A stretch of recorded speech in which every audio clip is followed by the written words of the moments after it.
لغاری صاحب، اس سے پہلے ہم بات کر رہے تھے چودھری نثار کے حلف اٹھانے کے حوالے سے۔ 3 سال بعد وہ حلف اٹھانے جا رہے ہیں۔ موجودہ صورتحال میں اس حلف برداری کو کیسے دیکھتے ہیں؟ کیا وزیر اعلیٰ کا کنٹینڈر دیکھتے ہیں آپ؟ نہیں، میں ایسا نہیں دیکھ رہا ہوں۔ مجھے یہ صورتحال نظر نہیں آ رہی ہے۔ وہ آ رہے ہیں حلف اٹھانے کے لیے، شاید ان کے پاس اس کا کوئی جواز موجود ہو تو، اور یہ کہ وزیر اعلیٰ پی ایم ایل این بنائے گی اپنی طرف سے، نو، یہ نواز شریف صاحب کی طرف سے نو ہے۔ یہ میں نو نہیں کہہ رہا ہوں، میرا خیال نہیں ہے کہ نواز شریف صاحب یا محترمہ مریم نواز یا آصف باجوہ صاحب یہ بیٹھے ہیں، یہ ان کے وزیر اعلیٰ بننے پر یس کریں گے، ان میں سے کوئی بھی نہیں کرے گا۔ اور یہ سب جانتے ہیں کہ چودھری نثار صاحب کی پوزیشن کیا رہی ہے اور اس وقت کیا رہی ہے جب پرویز رشید صاحب سے انہوں نے کہا تھا کہ یہ استعفیٰ دے کر الگ ہو جائیں، جب انہوں نے بہت سے اور بڑے سے کام کیے تھے، ایک پی آئی او کی چھٹی ہوئی تھی اور کئی چیزیں ایسے ہوئی تھیں۔ پھر یہ جو پارٹی کو جس طرح سے انہوں نے دیوار سے، جس طرح سے انہوں نے وہ F9 والا جلسہ کروایا تھا، اور اس کے بعد جس طرح سے انہوں نے رابطے رکھے تھے اس دوران میں جب دھرنا ہو رہا تھا، اور ایک دفعہ تو میں نے بھی دیکھا تھا کہ یہ اسلام آباد ہوٹل میں ناشتہ کیا تھا انہوں نے جا کر خان صاحب کے ساتھ، اور میں نے اور دونوں حضرات کو جو ہے ساتھ ہی دیکھا تھا، اور وہ ایسے وقت میں جب دو پارٹیاں ایک ساتھ نہیں بیٹھ سکتی تھیں، تو مجھے نہیں لگتا ہے کہ انہیں چیف منسٹر کے طور پر کنسیڈر کیا جا رہا ہے۔ ان کی کوئی اور وجوہات ہو سکتی ہیں جس کی وجہ سے ان کو اس ویسے پنجاب میں لغاری صاحب تبدیلی دیکھتے ہیں آپ عثمان نہیں، مجھے کوئی تبدیلی نظر نہیں آ رہی ہے۔ میں نے تبدیلی کی بات بھی نہیں کی ہے، تبدیلی کر بھی نہیں رہا ہوں۔ مجھے صرف ایک زیادہ جو چیزیں نظر آ رہی ہیں وہ بھی اس لیے کہ پی ایم ایل نے ایک سٹینڈ لے لیا ہے، اس وجہ سے یہ میں نے پہلے بھی کہا تھا، گفتگو کے پہلے سے میں نے کہا تھا کہ یہ جون تک جو ہے یہ معاملہ اسی طرح چلایا جائے گا تاکہ یہ بجٹ پاس ہو جائے، اور اس کے بعد یہ حکومت جو ہے گرانے کی ضرورت نہیں پڑے گی۔ اس کے اوپر بوجھ اتنا پڑا ہوا بیچاری خود گر جائے گی۔ میں میرے دل میں ایسا ہے نہیں کہ وہ 5 سال پورے نہ کریں، میرے دل میں بالکل ایسی بات نہیں ہے، لیکن بوجھ اتنا پڑ چکا ہے ان کے اوپر کہ یہ گر پڑیں گے، اور اصل میں سب اسی کا انتظار کر رہے ہیں۔ پی ایم ایل این کے لیے تو بہت آسان ہے، وہ چاہیں حمزہ شریف کو چیف منسٹر بنائیں، وہ چاہیں کسی کو بھی چیف منسٹر بنائیں، وہ تو کر بنا سکتے ہیں، لیکن وہ اس بنانے کے چکر میں پڑ ہی نہیں رہے ہیں، نہ تو وہ اوپر کرنے کے چکر میں ہیں اور نہ ہی موومنٹ چلانے کے۔ اب ان کو پتہ ہے کہ موومنٹ چلانے کی بھی ضرورت نہیں ہے، اس لیے کہ جون کے بعد جو ہے وہ صورتحال ایسی ہو جائے گی کہ حکومتیں اپنا بوجھ نہیں سہار سکیں گی، نہ فیڈرل گورنمنٹ اور نہ ہی ان کی جو پروونشل گورنمنٹس ہیں وہ اپنا بوجھ سہار نہیں سکیں گی۔ مسئلہ یہ ہے۔ ٹھیک ہے۔ اچھا آصف باجوہ صاحب، اب یہ چیز تو عیاں ہو چکی ہے کہ نون لیگ انٹرسٹڈ نہیں ہے، خاص طور پر پنجاب حکومت گرانے میں تو بالکل بھی انٹرسٹڈ نہیں ہے، لیکن اگر بیانیے کی بات کی جائے تو اوور آل بیانیہ، اب شہباز شریف بھی باہر ہیں، تو کیا ان کا مصالحانہ بیانیہ اب چلے گا نون لیگ کے اندر، یا پھر مریم نواز کا جو بیانیہ ہے وہی آگے چلے گا؟ بات یہ ہے کہ جو بات آپ نے بیانیہ کی کسی کا کوئی بیانیہ نہیں ہے۔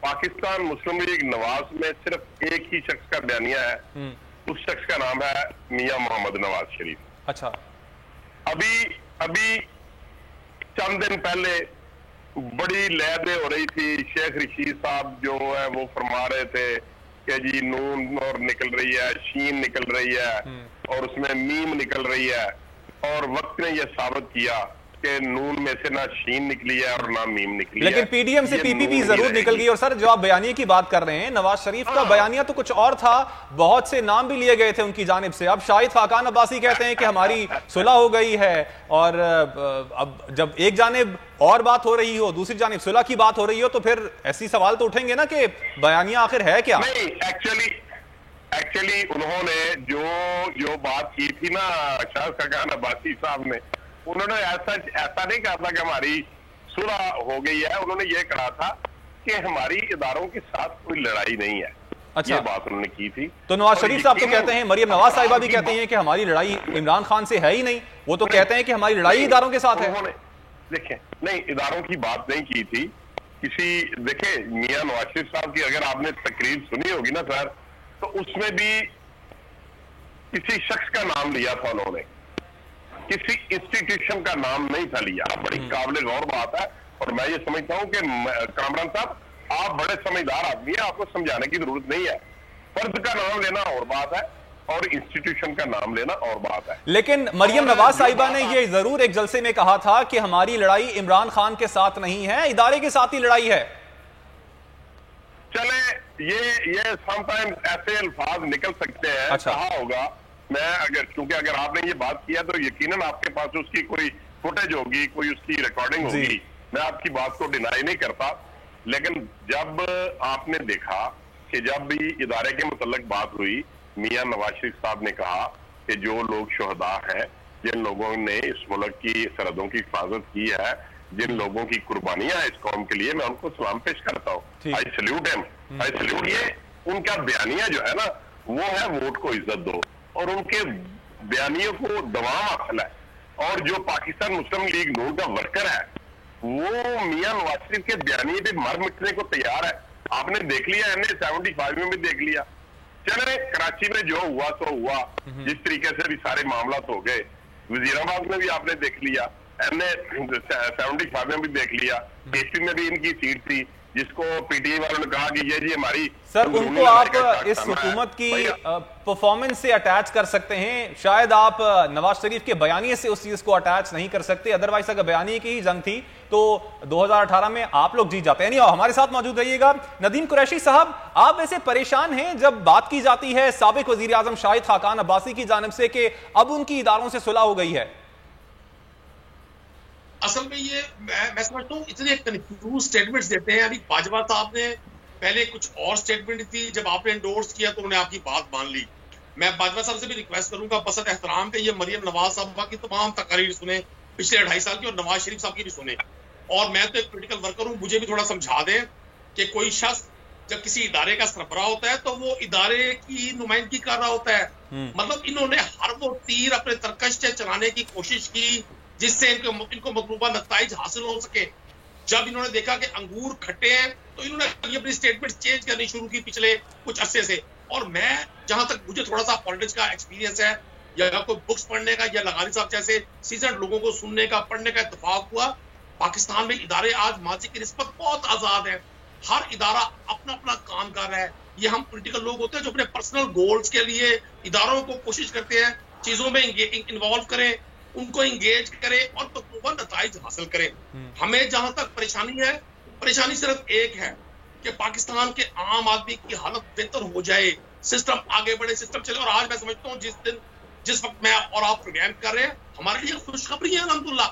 پاکستان کے اوورسیز پاکستانیوں کی جو فورن ریمیٹنسز ہیں وہ ہسٹری میں پچھلے 10 ماہ میں $24 بلین 24 ارب ڈالر پر سے ایکسیڈ کر گئی.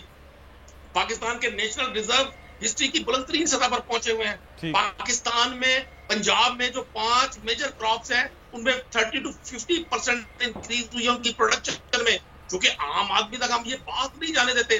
یہ بہت بڑی نیوز ایگریکلچر کے حوالے سے کہ پنجاب میں جو میجر کراپس ہیں وہ شوگر کین, میز, رائس, دیگر 2 کراپس, ان کی جو سر عام آدمی تک بات یہ جائے نہ جائے, ان کا معیار زندگی جب بہتر ہو جائے گا تو خود بخود آپ کی یہ تمام باتیں وہ خود ہی انڈورس کریں گے. ہمارے ساتھ ہی موجود رہیے گا ندیم صاحب. لغاری صاحب, اب آپ کیا سمجھتے ہیں آگے جو کچھ ہوا ہے اس وقت جہانگیر ترین گروپ کی جانب سے, it was just storm in A T cup, یہ کچھ زیادہ بڑا ہونے نہیں جا رہا ہے؟